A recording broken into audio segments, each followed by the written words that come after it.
Bueno, arranquemos. Este recorrido es un viaje fascinante a través de un auténtico efecto dominó que tuvo lugar en el siglo XVIII. Es increíble observar cómo una serie de eventos globales, todos profundamente conectados entre sí, lograron desmantelar por completo el antiguo orden mundial. A lo largo de esta explicación vamos a ver paso a paso cómo las ideas se convirtieron en acciones reales y cómo esas acciones transformaron la vida humana para siempre, cerrando una era y provocando el vertiginoso nacimiento del mundo contemporáneo. Vale, este es nuestro plan de ruta para hoy. Pasaremos por el siglo de las luces, el estallido en Francia, el reinado del terror, veremos los ecos en el resto del mundo y terminaremos con la gran revolución industrial. Sección 1. El siglo de las luces. A ver, antes de que se desenvainara una sola espada o se disparara un solo mosquete, esta revolución ya había comenzado en el campo de batalla más potente de todos, la mente humana. Hablamos de la Ilustración, claro. Un movimiento que decía algo que hoy nos parece súper obvio, pero que en aquel entonces rompió absolutamente todos los moldes. Que el conocimiento humano y la razón son las únicas herramientas reales para combatir la ignorancia y la tiranía. Básicamente, se trataba de encender la luz en una sociedad que llevaba a oscuras durante siglos. Y claro, toda esta teoría pronto se convirtió en pura acción. Tenemos a gigantes como Voltaire, Rousseau y Montesquieu replanteándose desde cero cómo debía funcionar la sociedad. Luego, Diderot y D'Alembert se lanzan a una misión titánica, la enciclopedia. Su objetivo era literalmente democratizar todo el conocimiento humano. Estas ideas corrían como la pólvora por los elegantes salones de la alta sociedad. Y de repente tenemos a toda una cultura pensando por sí misma. Y ojo, porque este chispazo cruzó el Atlántico. Inspiró directamente a los colonos en Norteamérica a decir basta a los impuestos de la corona británica, desembocando en su independencia en 1776 y en la redacción de su propia constitución. 2. El estallido en Francia. Ahora, lo verdaderamente interesante de este dato es la pura crudeza de la situación en Francia. Mientras al otro lado del charco nacía una nueva nación, la Francia absolutista de Luis XVI y María Antonieta iba cuesta abajo y sin frenos hacia el abismo. Un apabullante 97%. Esa era la proporción de franceses atrapados en lo que se conocía como el tercer estado. Gente que se dejaba la piel haciendo absolutamente todo el trabajo pesado, pero que al mismo tiempo sufría las peores consecuencias de una crisis económica brutal y un hambre generalizada. Para ponerlo en perspectiva, la locura del sistema era la siguiente. Por un lado, tenemos a un minúsculo 3% formado por el clero y la nobleza, que se quedaba con las tierras y no pagaba ni una sola moneda en impuestos. Por otro lado, el 97% del tercer estado lo pagaba todo y no decidía nada. Imaginemos el contraste. Versalles nadando en un lujo absurdo, con ese famoso rumor de que la reina mandó a comer pasteles al pueblo hambriento, frente a unas masas desesperadas y sin dinero para pan. Era una olla a presión a punto de reventar. El Estado estaba en quiebra total. Y llegamos al punto de inflexión. Año 1789. El rey intenta arreglar el desastre convocando los estados generales. Pero el tercer estado, harto de un sistema de votación manipulado, dice hasta aquí. Se separan, se encierran en una sala de juego de pelota en Versalles y forman la Asamblea Nacional. Esta frase tan desafiante del diputado Mirabeau es espectacular porque marca exactamente el punto de no retorno. Ya no había marcha atrás. Acababan de tomar las riendas como los verdaderos representantes de Francia. Vamos a repasar esto porque el ritmo de los acontecimientos es de locos. La Revolución Francesa fue de todo menos tranquila. En menos de una década, el país pasa de asaltar prisiones y abolir una monarquía absoluta a redactar su primera constitución. Luego, ¡pum!, instauran la Primera República en el 92. Al año siguiente se hunden en el terror más absoluto y, de forma casi poética, todo desemboca en el golpe de Estado de Napoleón en el 99. Es una montaña rusa que desdibuja por completo la línea entre el idealismo y el autoritarismo militar. Y aquí es donde vemos la compleja doble cara de esta revolución.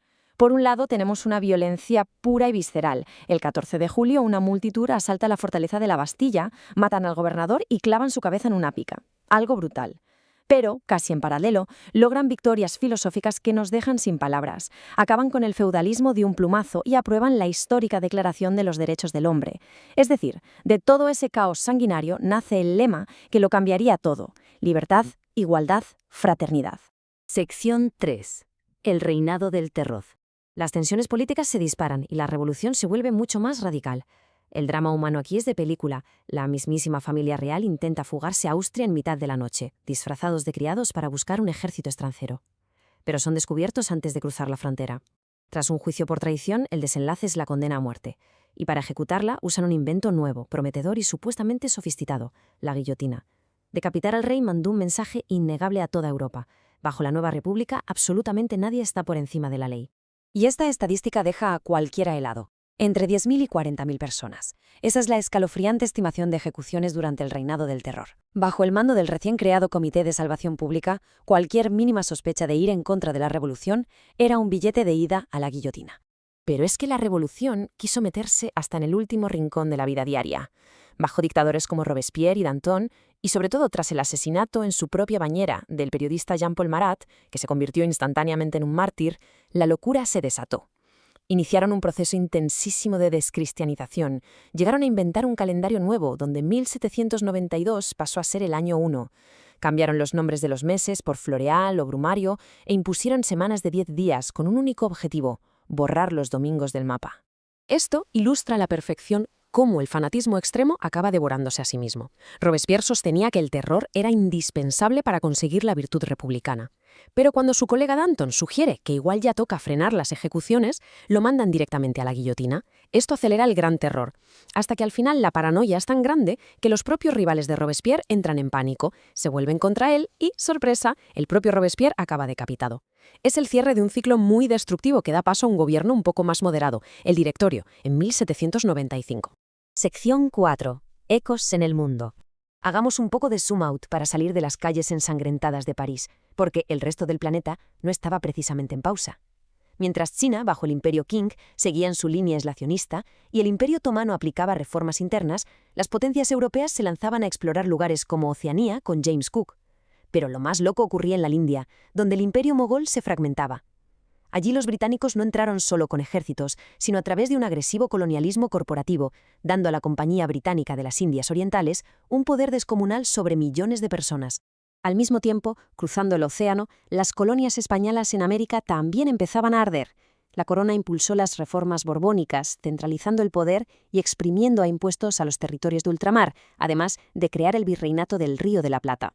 Toda esta asfixia fiscal, sumada a las ideas ilustradas y a bombazos como expulsar a los jesuitas en 1767, encendió grandes levantamientos. Prestemos atención a la inmensa rebelión de Túpac Amaru II en Perú. Fue aplastada con una brutalidad extrema, pero dejó la mecha encendida para las independencias que estallarían pocos años después.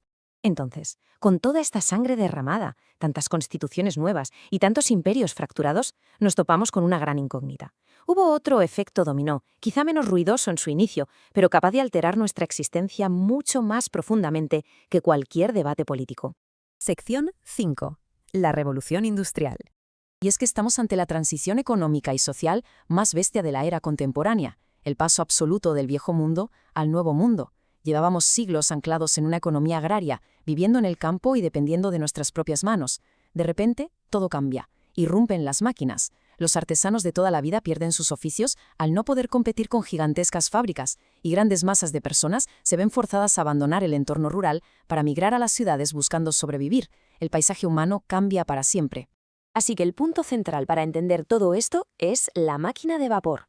Este invento es el motor de la modernidad. Multiplicó la producción de mercancías a niveles absurdos, acortó las distancias globales al mejorar el transporte y levantó las gigantescas ciudades urbanas que hoy conocemos.